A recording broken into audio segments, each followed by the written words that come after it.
Faz um tempinho aí que eu fiz um vídeo falando sobre o porquê que você não deveria dar uma roubadinha no aquecimento, porque o aquecimento é um momento importante para a gente criar algumas adaptações aí que vão preparar o teu corpo para o treino. O que eu não falei lá era sobre como aquecer o corpo de uma forma eficiente. E aí é o tema do vídeo de hoje. Oi, eu sou o Alex Miso. Nesse canal aqui eu falo sobre crossfit, sobre treino, sobre atividade física em geral. Falo um pouquinho também sobre empreendedorismo aí, relacionados a você montar o seu próprio negócio aí, o próprio box, estúdio, que é o meu universo aí, ou o que eu mais trabalho aí, digamos assim. Desde 2014 eu tenho meu próprio espaço de treino, a CrossFit Pinheiros. E já há mais de 15 anos que eu tô atuando nesse mercado. A ideia desse canal aqui é eu dividir um pouquinho dessa minha experiência, desse meu conhecimento aí com você. Se é a primeira vez que você está me assistindo, já te convido a se inscrever no canal, assinar o sininho das notificações. Toda semana eu posto pelo menos um vídeo novo. E aí, se você tiver com o sininho assinalado, o YouTube te avisa quando sair um vídeo novo. E esse vídeo aqui faz parte de uma playlist que eu criei específica sobre aquecimento. Então, tudo relacionado a aquecimento fica nessa playlist aí. Mas vamos aí ao tema de como a gente aquece o corpo de uma forma eficiente. Na minha opinião, o aquecimento precisa aquecer o corpo de uma forma geral. E esse é o tema do outro vídeo. Então, eu não vou tocar muito nesse assunto hoje. Outro ponto muito importante do aquecimento é preparar os movimentos específicos do treino. Por exemplo, se no treino tem agachamento e muscle up, então você precisa aquecer as articulações do quadril e joelho para o agachamento, a articulação do ombro para o muscle up. São as principais. Cotovelo talvez também um pouquinho para o muscle up. Então, são as articulações que vão ser mais exigidas durante esse treino aí. Então, por exemplo, no caso do agachamento, você poderia aquecer fazendo um próprio agachamento livre, né? Então, por exemplo, imagina que o agachamento no treino é um front squat com 60 quilos.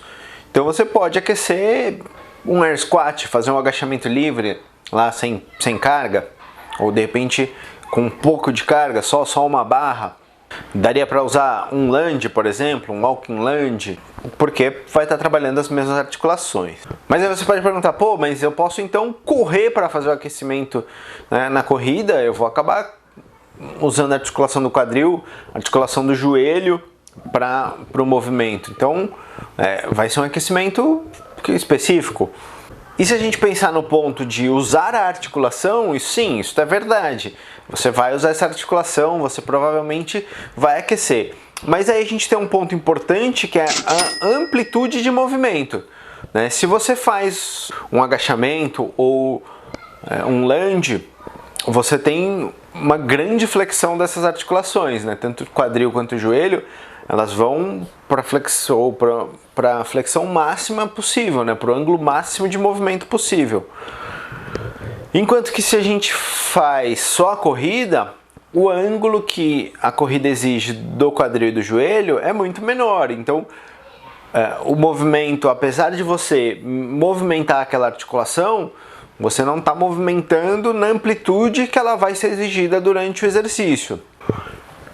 E aí isso pode ser um problema no quesito lesão, no quesito se machucar, no quesito preparar a musculatura para o movimento. Então, a corrida poderia ser sim um exercício para a gente ter um aquecimento geral, para você aquecer o corpo de forma geral, mas não seria um aquecimento específico, tá? Que é importante nesse caso aí. Bom, mas aí você fala, pô, mas você falou do muscle up e o muscle up.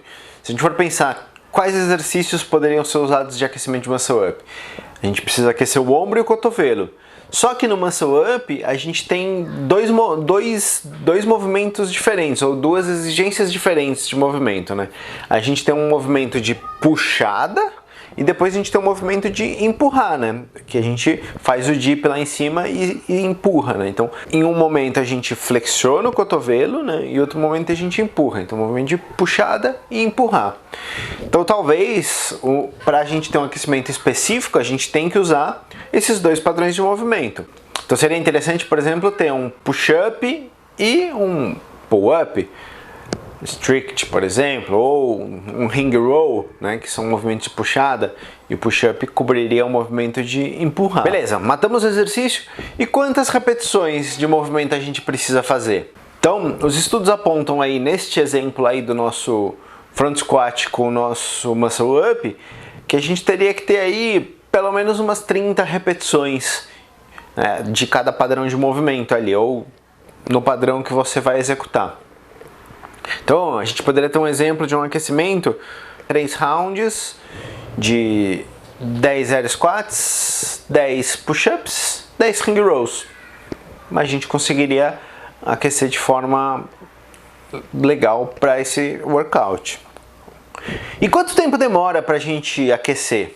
Né? Quanto tempo demora, ou quanto tempo seria o tempo ideal para um aquecimento?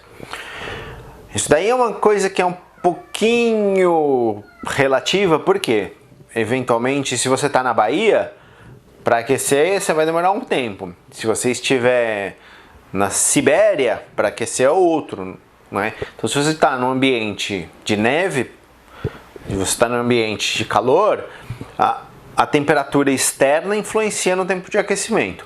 Mas, no geral, se calcula aí em torno de 10 a 15% do total do tempo do treino. Então, por exemplo, numa aula de 60 minutos, aí, de 6 a 10 minutos é o tempo bom para a gente ter um aquecimento. É lógico que é aquilo que eu falei, varia um pouquinho da temperatura externa, do ambiente, né? A gente consegue em 6 minutos aquecer, talvez a gente precise de um pouquinho mais. Isso vai mudar também, às vezes, em relação ao condicionamento físico de quem está fazendo o aquecimento. É lógico que tem casos de, por exemplo, um atleta muito bem condicionado, às vezes talvez precise de meia hora para aquecer. Mas aí é algo assim, fora da curva, algo excepcional. Em geral, se você calcular aí de 6 a 10 minutos é suficiente.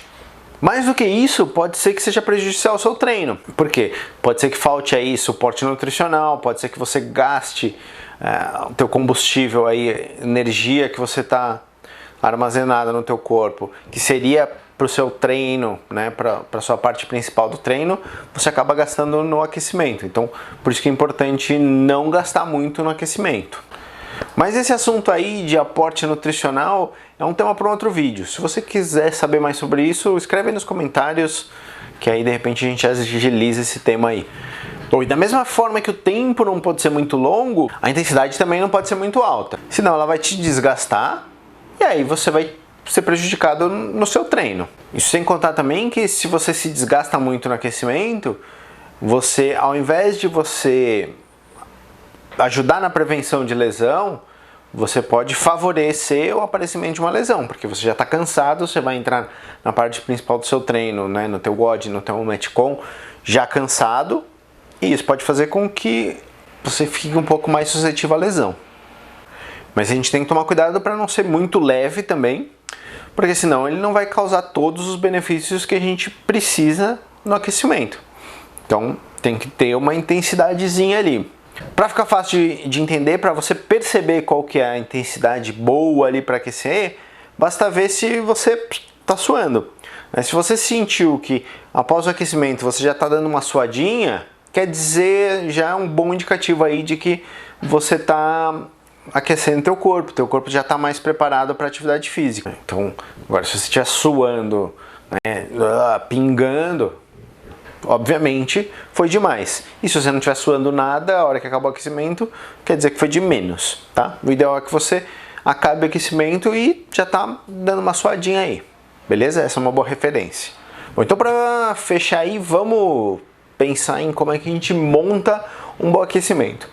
Então, a gente pode incluir aí no aquecimento, ou seria interessante a gente incluir um aquecimento que trabalhe o corpo de forma global, de forma geral. Então, por exemplo, uma corrida, burpee, salto na corda, remar, pedalar, né? Algo que mova o corpo de forma global.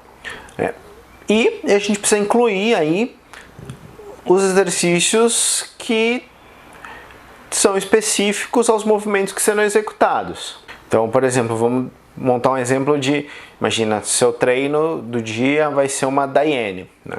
21, 15, 9, handstand push-up, ou deadlift handstand push-up. Então, o ideal seria que o aquecimento tivesse aí de 20 a 25 repetições de movimentos que tenham a ver com esses dois exercícios, né? Então, por exemplo, para o deadlift, algo que a gente chama de dobra de quadril, né, bend ou hip hinge, é um exercício de flexão de quadril junto com algum movimento de empurrar, né, usando a articulação do ombro na empurrada. Então, por exemplo, a gente poderia deixar o nosso aquecimento assim, 5 rounds, 100 metros de corrida, 7 kettlebell swings, 7 push-ups. Uma forma boa de aquecer. Ou a gente poderia trocar isso. Posso aquecer com uma brincadeira? Pode. Se a brincadeira utilizar esses padrões de movimento, ótimo, seria bem legal. Então, por exemplo, você podia brincar de, sei lá, um pega-pega, em que todo mundo tem que andar de 4 apoios ali, faz um pegador lá, e esse pegador, na hora que ele pega alguém, essa pessoa tem que fazer 3 burpees, né? Porque aí você tem esse movimento de empurrar, você tem um movimento ali de flexão de quadril, seria um aquecimento interessante. O único problema da brincadeira é que às vezes pode ser que tem gente que durante a brincadeira não seja pego, não faça burpee, e aí talvez não use um movimento específico. Mas aí você poderia ter o aquecimento brincadeira, mais um aquecimento específico. Faz um bom dia, ou faz o próprio kettlebell swing, ou pode pensar no aquecimento específico, já fazendo o próprio deadlift, começando com PVC, crescendo para a barra e subindo a carga gradativamente até chegar na carga que vai fazer o WOD, né, ou Metcon, tá? Isso seria uma outra forma de aquecer também. Lembrando que esse vídeo aí faz parte de uma playlist com vídeos relacionados a aquecimento que está aqui do lado. Se você quiser se informar mais sobre aquecimento, já te convido a assistir o canal. Joinha se curtiu, joinha para baixo se não curtiu, dúvidas e comentários, escreve aí. Até a próxima e valeu!